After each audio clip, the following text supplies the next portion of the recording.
Hello and welcome to the techno fair में केश मिश्रा आप सभी का अपने इस चैनल टेक्नो फेयर पर स्वागत करता हूं।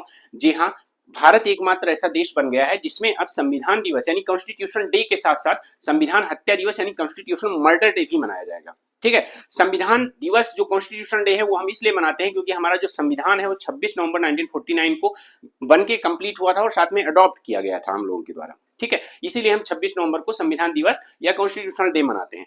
जो संविधान हत्या दिवस यानी कि कॉन्स्टिट्यूशन मर्डर डे की बात हो रही है वो सरकार इसलिए ऑब्जर्व करने वाली है क्योंकि 25 जून 1975 को भूतपूर्व प्रधानमंत्री इंदिरा गांधी जी द्वारा बेसिकली जो है इमरजेंसी लगाई गई थी, इमरजेंसी प्रोक्लेम की गई थी जो लगभग 21 मंथ की इमरजेंसी थी। इस दौरान बहुत सारा संविधान में चेंज किया गया था जिसमें 39 जो है कॉन्स्टिट्यूशनल अमेंडमेंट से लेके 42nd constitutional amendment. 42nd constitutional amendment तो इतना बड़ा चेंज था कि उसको मिनी कॉन्स्टिट्यूशन के नाम से भी जानते हैं। तो आखिरकार हम आज छोटे छोटे हर पहलू पर बात करेंगे, देखेंगे आखिरकार कौन सी ऐसी सिचुएशन कौन कौन सी ऐसी परिस्थितियां जो है बेसिकली इंदिरा गांधी जी के सामने थी कि उनको इमरजेंसी लगाना पड़ा। ठीक है, इसमें बेसिकली जेपी का क्या रोल था, इन सभी पे हम बहुत डिटेल में बात करेंगे। साथ ही इमरजेंसी के दौरान ऐसे कौन कौन से चेंजेस किए गए जिनकी वजह से हम आज भी उसको लोकतंत्र के इतिहास का काला दिन मानते हैं, इन सभी को हम बहुत डिटेल में डिस्कस करेंगे। नो डाउट वहां पर कुछ अच्छे चेंजेस भी थे 42nd कॉन्स्टिट्यूशनल अमेंडमेंट में अगर बात करूं मैं, जैसे कि सेकुलर सोशलिस्ट और इंटीग्रिटी शब्द को ऐड किया जाना, और साथ ही अगर मैं बात करता हूं तो जैसे फंडामेंटल ड्यूटीज हमारी ऐड की जानी, तो ये सब बेसिकली बहुत अच्छे चेंजेस भी थे। लेकिन कुछ ऐसे चेंजेस भी थे जो नहीं होने चाहिए और इसको इससे आप सभी एग्री करेंगे। ठीक है, क्योंकि लोकतंत्र में वो सारे चेंजेस जरूरी नहीं थे, बट हाँ हम लोग पूरा एक बारीकी से इसके बारे में आज स्टडी करने वाले हैं, देखने वाले हैं। देखिए ये सब जो टॉपिक है आज का, ये बेसिकली आपके प्रीलिम्स के साथ साथ मेंस के लिए भी बहुत ज्यादा इंपॉर्टेंट है क्योंकि इस पूरे साल की अगर आप बात करें तो ये संविधान की खूब सारी बातें हुई हैं, चर्चा में भी रहा है और इस बार कॉन्स्टिट्यूशनल मर्डर डे ऑब्जर्व करने की भी बात की गई है। तो नो डाउट आपसे इसके बारे में और खासकर इमरजेंसी के टाइम से रिलेटेड क्वेश्चन बनने की आपकी पूरी की पूरी संभावना रहेगी। तो इसलिए आप बहुत ध्यान से क्लास को देखिए, आपको बहुत मजा आने वाला है क्लास में। मैं गारंटी देता हूं आप बोर नहीं होंगे आज की क्लास में। ठीक है, आइए देखते हैं। देखिए, centre to observe June 25 as संविधान हत्या दिवस इन रिमेम्बरेंस ऑफ 1975 इमरजेंसी। अब जो ये सेंटर ने ऐसा बेसिकली अनाउंस किया है तो इसकी बहुत सारी आलोचना भी हो रही है, विपक्ष तो कर ही रहा है, साथ में कुछ पक्ष वाले भी आलोचना कर रहे हैं। ठीक है, तो कि क्या ऐसा जरूरी था इस तरह से। देखिए, हर साल 25 जून को संविधान हत्या दिवस मनाया जाएगा और इससे संबंधित आपको ट्वीट दिखेंगे कुछ, जो प्रधानमंत्री नरेंद्र मोदी जी का भी ट्वीट है और बाकी अमित शाह जी का मैं भी दिखाऊंगा आपको। और ध्यान दीजिएगा, आखिरकार संविधान हत्या दिवस जो घोषित किया गया है तो इसको काला दिन क्यों कहा जाता है, इन सब पे हम बहुत डिटेल्ड में बात करने वाले हैं। देखिए, प्रधानमंत्री नरेंद्र मोदी जी ने भी बोला है कि हम जो है संविधान हत्या दिवस जो है ऑब्जर्व करेंगे 25 जून को हर साल। और साथ में इन्होंने जो है होमेज पे किया है जो बेसिकली फैमिलीज थी जिन्होंने सफर किया इमरजेंसी के दौरान, उनके प्रति। ठीक है, आगे ध्यान दीजिएगा, बहुत अच्छी चीज आपको बताने वाला हूं मैं। देखिए, जो एक्चुअल में 25 जून 1975 को इमरजेंसी प्रोक्लेम होती है और मार्च 1977 तक लगभग में 21 महीने की इमरजेंसी रहती है। उस 21 महीने की इमरजेंसी को आप समझ लीजिए जो लगाया गया था वो इंटरनल डिस्टरबेंस के नाम पे लगाया गया था, क्योंकि हमारे संविधान में एक ऐसा प्रावधान था कि जब इंटरनल या एक्सटर्नल थ्रेट्स जो है देश के लिए उपलब्ध पैदा हो जाएं तो ऐसे में राष्ट्रपति क्या कर सकता है, राष्ट्रपति इमरजेंसी प्रोक्लेम कर सकता है। ठीक है, आप ध्यान दीजिएगा, ऐसे में क्या होता है कि अभी ये इंटरनल डिस्टरबेंस शब्द को हटा दिया गया था बाद में 44th कॉन्स्टिट्यूशनल अमेंडमेंट से। जब जो है जनता पार्टी की सरकार आती है तो उस समय इसको हटा दिया जाता है, इस वजह से क्योंकि इमरजेंसी के दौरान जो दुखद अनुभव थे वो बेसिकली उससे दोबारा से आम जनता को गुजरना ना पड़े, इस वजह से इंटरनल डिस्टरबेंस सबको हटा दिया गया था। ठीक है, अब क्या है कि अगर मान लेते हैं एक्सटर्नल अग्रेशन होता है, एक्सटर्नल थ्रेट होती है, या सपोज दैट आर्म्ड रिबेलियन होता है, कोई हथियारबंद समूह जो है इस तरह का कुछ, तो वहां पर राष्ट्रपति देश के किसी भी हिस्से में या पूरे देश में इमरजेंसी लगा सकता है। ठीक है, अभी मौजूदा पहले इंटरनल था और उसी इंटरनल डिस्टरबेंस का सहारा लेते हुए इंदिरा गांधी जी ने इमरजेंसी प्रोक्लेम की थी। आगे ध्यान दीजिएगा, देखिए उस समय तत्कालीन जो राष्ट्रपति थे वो श्री फखरुद्दीन अली अहमद जी थे और उन्होंने जब इमरजेंसी प्रोक्लेम की तो इमरजेंसी में क्या हुआ, इमरजेंसी में सारी पावर रूल करने की प्रधानमंत्री को मिल गई और वहां पे ये समझ लीजिए कि यहाँ जो है इवन सिविल राइट्स तक सस्पेंड कर दिए गए इमरजेंसी के दौरान, और साथ में जो है प्रेस की सेंसरशिप भी इम्पोज कर दी गई। ठीक, ना तो आप प्रेस सरकार के खिलाफ कुछ लिख सकता है ना, और यहाँ तक कि पूरा विपक्षी दल जितना भी विपक्ष था उस सभी को जेलों में भर दिया गया था। ठीक है, पूरी तरह से आपकी स्वतंत्रता खत्म हो चुकी थी, यहां तक कि प्रधानमंत्री को इलेक्शन सस्पेंड करने की भी पावर मिल गई थी। ऐसे में आप समझ सकते हैं कि पूरी तरह से फ्री हैंड था प्रधानमंत्री के हाथ में, और उनके पास में बेसिकली कोई भी रोक टोक नहीं थी। ठीक है, अब उसमें जो चेंजेज हुए आप देखेंगे, देखिए अभी वर्तमान स्थिति मैं आपको बताऊं कि हमारे संविधान में 3 तरह की जो इमरजेंसी है उनका प्रावधान किया गया है। पहला आर्टिकल 352, जो आर्टिकल 352 है वो बेसिकली नेशनल इमरजेंसी की बात करता है। ठीक है, जो आर्टिकल 352 है वो नेशनल इमरजेंसी की बात करता है, और ये बताता है कि emergency due to external aggression और आर्म रिबेलियन, अगर कोई एक्सटर्नल थ्रेट होता है या आर्म रिबेलियन होता है तो उस केस में राष्ट्रपति नेशनल इमरजेंसी प्रोक्लेम कर सकता है। दूसरी इमरजेंसी यहाँ पे बात की गई है 356 की। जब हम 356 की बात करते हैं तो ये बेसिकली प्रेसिडेंट रूल की बात करता है, जब राज्यों में संवैधानिक तंत्र फेल हो जाए। ठीक है, तो ऐसे में राष्ट्रपति शासन राज्यों में लगाना पड़ता है, और इसको आप लोगों ने बहुत बार देखा होगा, आए दिन किसी न किसी राज्य में आपको देखने को मिल जाता है। ठीक है, फिर बात करते हैं 360 फाइनेंशियल इमरजेंसी की। जब देश के सामने कोई फाइनेंशियल थ्रेट पैदा हो, ठीक है, या मतलब फाइनेंशियल बहुत ज्यादा अनस्टेबिलिटी आ गई हो, तो ऐसे में फाइनेंशियल इमरजेंसी प्रोक्लेम की जा सकती है। और ध्यान दीजिएगा, अपने देश में खैर अभी तक कभी भी फाइनेंशियल इमरजेंसी की सिचुएशन से हमें नहीं गुजरना पड़ा है। हाँ, 1991-92 के दौर में ऐसा लग रहा था कि शायद फाइनेंशियल इमरजेंसी के दौर से हमें गुजरना पड़ेगा, लेकिन चीजें संभल गई थी। और बेसिकली उस समय के लिए तो मैं यही बोलूंगा कि all thanks to Shri Manmohan Singh ji, जो हमारे भूतपूर्व प्रधानमंत्री भी हैं और साथ में जो है उस समय के जो है तत्कालीन एक अच्छे अर्थशास्त्री भी थे। तो ध्यान दीजिएगा, तो इसलिए आप समझ लीजिए भगवान न करे कि कभी हमें आर्टिकल 360 से या 352 से कभी गुजरना पड़े। ठीक है, दोबारा से ऐसी सिचुएशन आए। ध्यान दीजिएगा, देखिए अब उस दौरान जब बेसिकली इमरजेंसी प्रोक्लेम की गई तो उसमें कुछ संशोधन किए गए। पहला संशोधन आपका क्या था, 39। ठीक है, तो जो 39 संशोधन है आप बहुत ध्यान से देखिएगा इस 39 संशोधन के बारे में। 39 संशोधन में बताया गया बेसिकली, देखो उस समय जो है इलेक्शन हुए और रायबरेली से इंदिरा गांधी जी 1 लाख वोटों से जीती। ठीक है, और 1 लाख वोटों से जीती तो वहां के जो उनके प्रतिद्वंदी थे, अभी हम पूरी डिटेल में बात करेंगे, उन्होंने जाकर इलाहाबाद हाई कोर्ट में उसको चैलेंज किया। उन्होंने भ्रष्टाचार और अपने बेसिकली सरकारी मशीनरी का प्रयोग करके जीत हासिल की है, और कोर्ट ने इस बात को सही पाया।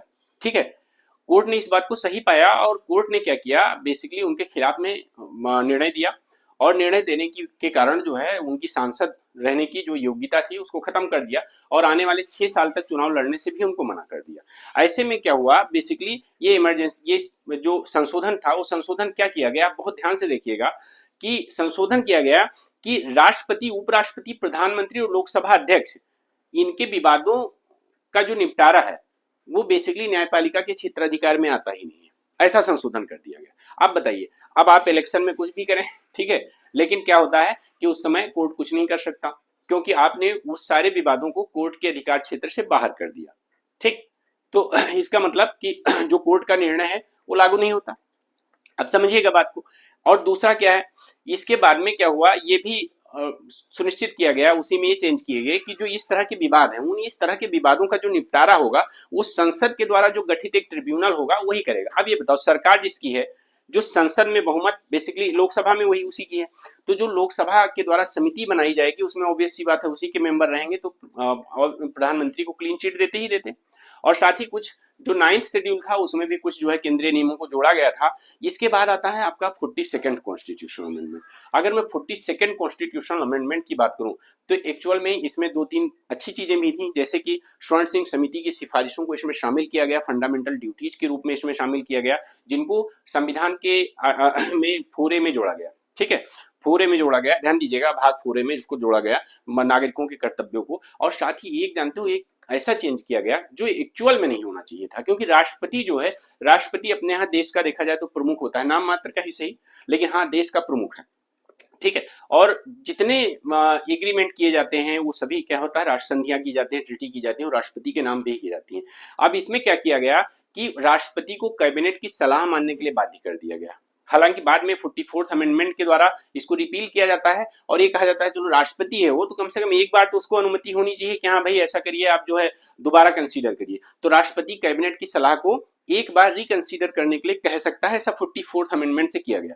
बट 39th अमेंडमेंट में क्या किया गया था कि राष्ट्रपति क्या करता है, कैबिनेट की सलाह मानने के लिए बाध्य। अब ये बताओ, ऐसे में अगर कैबिनेट, और कैबिनेट मतलब देखा जाए उस समय कैबिनेट का मतलब प्रधानमंत्री, ठीक है, अभी भी कैबिनेट का मतलब प्रधानमंत्री ही होता है, सामान्यतः प्रधानमंत्री के निर्णय से लोग सहमत दिखते हैं। तो अगर मान लेते हैं कैबिनेट जो है राष्ट्रपति को इमरजेंसी लगाने के लिए सलाह देती है, तो राष्ट्रपति सलाह मानने के लिए बाध्य है, तो इमरजेंसी प्रोक्लेम कर ही देगा।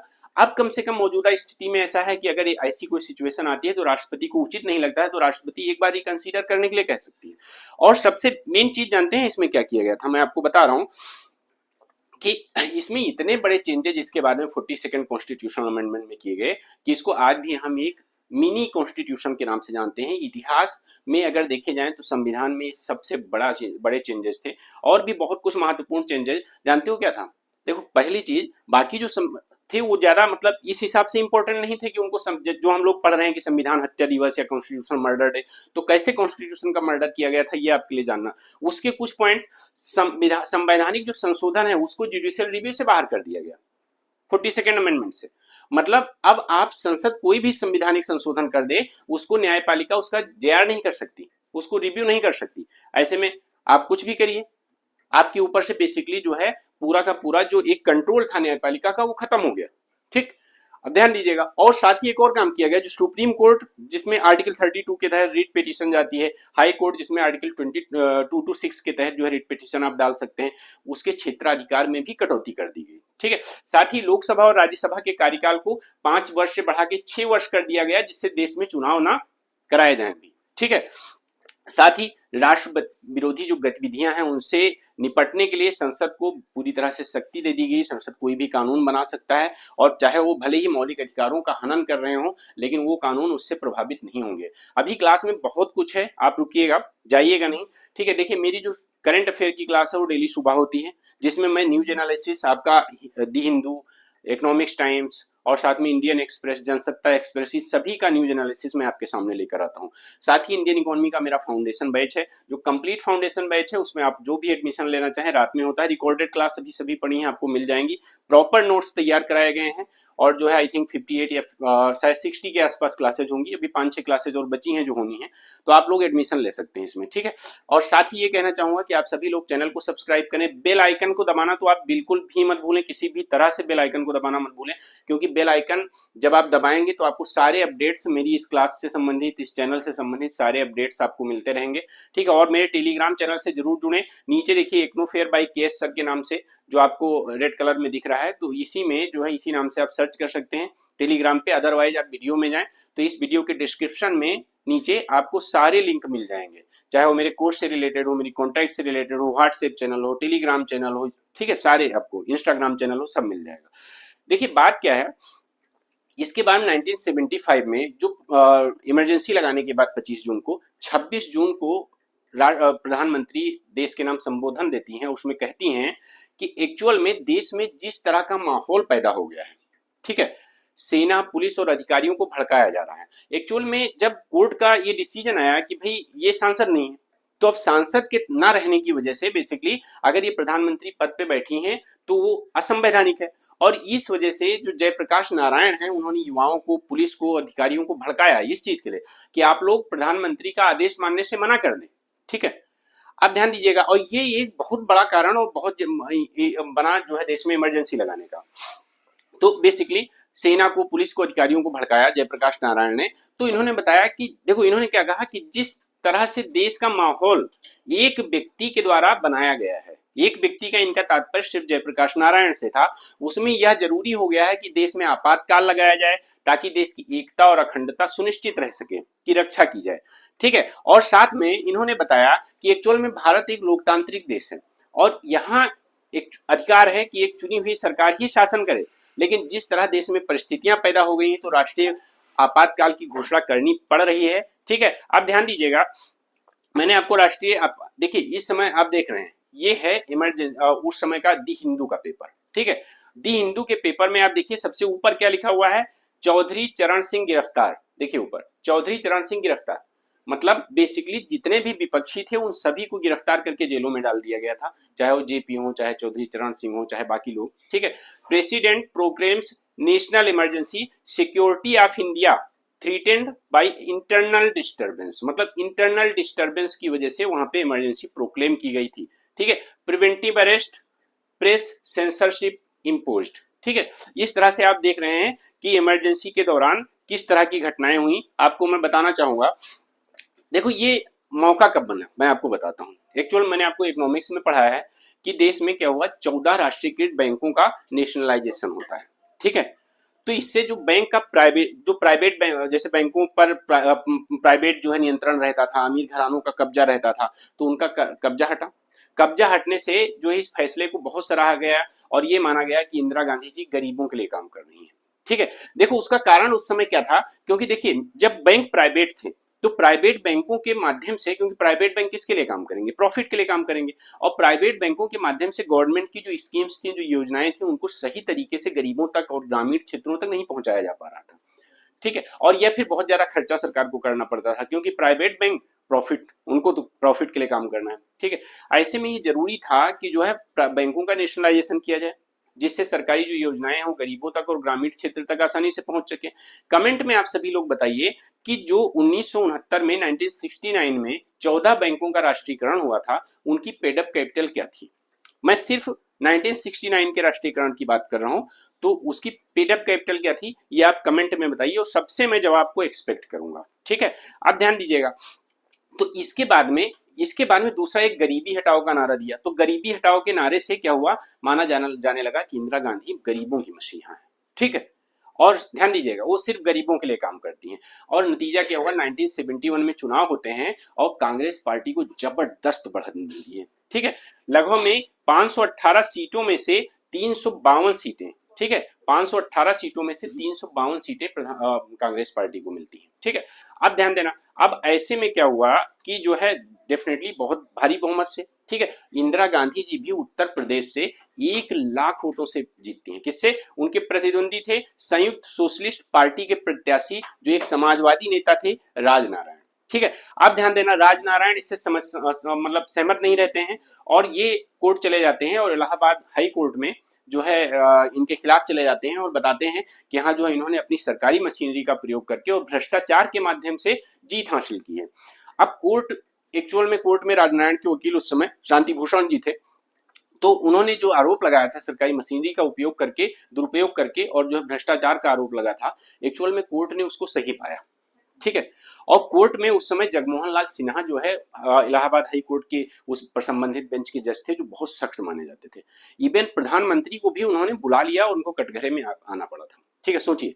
ठीक है, तो ऐसे में उन्होंने जो है बेसिकली जो जन प्रतिनिधित्व कानून है हमारा, आरपीए एक्ट 1951, उसके तहत उनको दोषी पाते हुए और उनका सांसद चुना जाना अवैध घोषित कर दिया। ठीक है, मतलब उनके चुनाव को अवैध घोषित कर दिया गया। साथ ही उन्होंने ये भी कहा कि अगले 6 साल तक वो चुनाव नहीं लड़ सकती। अब ऐसे में आप ध्यान दीजिएगा कि जब वो अगले 6 साल तक चुनाव नहीं लड़ सकती, तो इसका मतलब वो राज्यसभा का भी सांसद नहीं बन सकती। तो जब राज्यसभा का भी सांसद नहीं बन सकती है, तो इसका मतलब वो प्रधानमंत्री पद पर नहीं रह सकती। ठीक है, क्योंकि आप जानते हैं कि कहीं ना कहीं का मेंबर होना आवश्यक है। वो एक्सेप्शन पे मत जाइएगा, चाहे वो लोकसभा का मेंबर हो चाहे राज्यसभा का मेंबर हो, होना आवश्यक है। ठीक है, ऐसे में बस वो 6 महीने वाला जो क्लॉज है कि मतलब 6 महीने तक कोई भी व्यक्ति रह सकता है, बट हाँ उसके बाद में तो मेंबरशिप लेनी ही लेनी है। तो आप ऐसे मानिए दोनों में से कहीं ना कहीं की मेंबरशिप आवश्यक है। अब ध्यान दीजिएगा, अब इनके पास प्रधानमंत्री पद छोड़ने का के अलावा और कोई दूसरा रास्ता नहीं बचा। लेकिन आप जानते हो कि हाँ जो है कोई भी इस तरह की सिचुएशन आती है तो उससे निपटने का तो प्रयास कोई भी करता है, चाहे हम हो चाहे आप हो। जब इस तरह की सिचुएशन फंसेंगे तो वो तो प्रधानमंत्री थी। ठीक है, तो ऐसे में क्या हुआ, देखो उस समय माहौल क्या चल रहा था कि इंडिया इज इंदिरा और India is India, Indira Gandhi ही भारत है और भारत ही इंदिरा गांधी है। ऐसे में कोई और प्रधानमंत्री कैसे बन सकता था। ठीक है, तो जो उस समय तत्कालीन बेसिकली जो कांग्रेस के अध्यक्ष थे डीके बरुआ जी, वो डीके बरुआ ने इंदिरा गांधी को सलाह दिया, कहा ऐसा करिए आप कांग्रेस की अध्यक्ष बन जाइए और मुझे प्रधानमंत्री बना दीजिए। ठीक है, तो इंदिरा गांधी जी ने सुन तो लिया, लेकिन भाई उनके बाद ये हजम नहीं हुई, ऑब्वियसली नहीं हजम हुई, क्योंकि प्रधानमंत्री पद बहुत महत्वपूर्ण पद होता है और वो किसी को सौंप के इसके बाद में अपनी या अपने परिवार की दावेदारी को खत्म नहीं कर सकती थी। ठीक है, आप ध्यान दीजिएगा, इसके बाद में क्या होता है कि इसी बीच में जब ये बहस चल ही रही थी तो संजय गांधी आ जाते हैं और संजय गांधी उनको अकेले ले जाते हैं दूसरे कमरे में, उनसे बात करते हैं कि हाँ जो है अगर प्रधानमंत्री का पद आपने किसी दूसरे को सौंप दिया तो वो छोड़ेगा नहीं, इसको बता दे रहे हैं। ठीक है, और इंदिरा गांधी उनके तर्कों से सहमत हो गई और उन्होंने इस्तीफा देने के बजाय जो उनको 3 हफ्ते की इलाहाबाद हाई कोर्ट से मोहलत बनी थी उसको उसी मोहलत में वो सुप्रीम कोर्ट का रुख कर ली, सुप्रीम कोर्ट गई और सुप्रीम कोर्ट में भी एक्चुअल में बी आर कृष्णा अय्यर जज थे, उन्होंने उसकी सुनवाई की। सुनवाई करते हुए उन्होंने इलाहाबाद हाई कोर्ट के निर्णय को सही पाया और उसको सही ठहराया, लेकिन इनको थोड़ी सी मोहलत जरूर दी, कहा कि आप प्रधानमंत्री बने रहिए लेकिन आप एज मतलब क्योंकि भाई 6 महीने तक तो ऐसे भी रह सकते थे, तो आप जो है क्या करेंगे कि हाँ जो है कोई वोटिंग नहीं कर सकते, आप एज अ मेंबर संसद में किसी तरह की वोटिंग में पार्टिसिपेट नहीं कर सकते। आप ध्यान दीजिएगा, अब जब ऐसी इस तरह की घटनाएं हुई तो बेसिकली जो विरोधी दल के नेता थे या मतलब जो इनके विरोध में रहते थे जैसे जयप्रकाश नारायण, ये सब बहुत तेज एक्टिव हो गए और उन्होंने कहा कि जब इनकी मेंबरशिप चली गई है तो इन्हें प्रधानमंत्री पद पर बने रहने का कोई अधिकार नहीं है, देश के बारे में कोई निर्णय लेने का अधिकार नहीं है, और अगर ऐसा तो इस वजह से इन्होंने जो है एक मुहिम छेड़ दी और उस मुहिम में साफ साफ बोला कि जो सरकारी अधिकारी हैं, जो पुलिस वाले हैं, वो इनका आदेश मानने से इनकार कर दें क्योंकि ये प्रधानमंत्री पद पर बने रहने के योग्य नहीं है और ऐसा कोर्ट का निर्णय आ चुका है। और इसी को देखते हुए इन्होंने 25 जून को एक्चुअल में दिल्ली के रामलीला मैदान में एक बहुत बड़ी रैली आयोजित कर रखी थी और इस रैली से इंदिरा गांधी जी को ये लग गया कि अगर इस रैली में उनका संबोधन होता है तो उस संबोधन से देश का माहौल मेरे खिलाफ पूरा बन सकता है और अगर मेरे खिलाफ माहौल बना तो वहां से पूरे देश में आंदोलन भी शुरू हो सकते हैं और मुझे अपनी कुर्सी छोड़नी पड़ सकती है। ऐसे में ध्यान दीजिएगा, ऐसे में क्या किया गया कि यहाँ जो इसी उठा पिटक के बीच में जैसे देख सुप्रीम कोर्ट की बेसिकली सिंहासन खाली करो, एक मतलब रामधारी सिंह दिनकर जी की कविता है, नारा दिया गया कि सिंहासन खाली करो अब जनता आती है। ठीक है, अब इस सबको नारे को सुन सुन के और इसके बाद में इंदिरा गांधी जी ने क्या निर्णय लिया कि हाँ जो है आखिरकार देश में इमरजेंसी लगाई जानी है और राष्ट्रपति के पास कहा जाता है उस समय कि सभी मंत्रियों का जो बेसिकली कैबिनेट था, कैबिनेट का अप्रूवल भी बहुत सारे कैबिनेट वालों को नहीं पता था ऐसा, और रातों रात जबकि कैबिनेट का अप्रूवल चाहिए होता है और रातों रात क्या होता है इमरजेंसी प्रोक्लेम कर दी जाती है 25 जून को। ठीक है,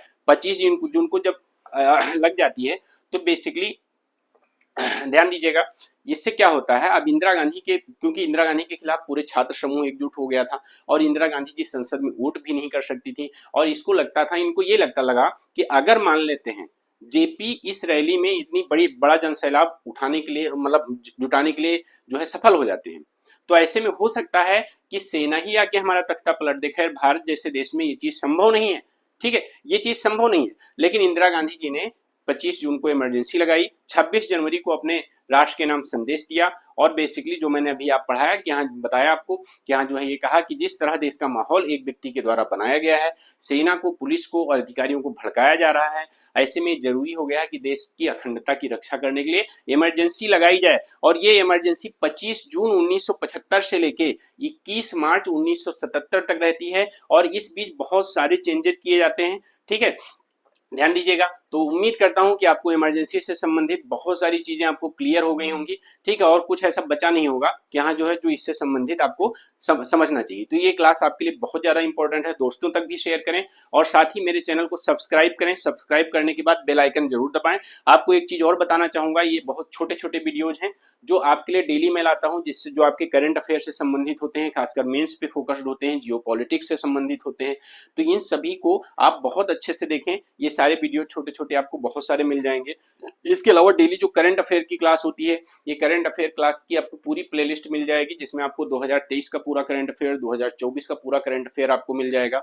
साथ ही आपको जो है छोटी छोटी जो प्लेलिस्ट बनी हुई है इनको आप ध्यान से देखिए और ये सारे प्लेलिस्ट को, जिसमें पेड इंडियन बैच का है, इंटरिम बजट का है, करंट अफेयर्स की भी प्लेलिस्ट है, साथ ही जो यूपी पीसीएस का 2019, 2023, 2022, 2014, 2021 इन सभी के पेपर का एनालिसिस मैंने किया है और डिटेल्ड एनालिसिस है जो आपके एग्जाम में बहुत हेल्प करेगा। इन सभी को आप देखिए और साथ ही मेरे टेलीग्राम चैनल से जरूर जुड़िए। ठीक है, चैनल को सब्सक्राइब जरूर करिए। धन्यवाद आप सभी का।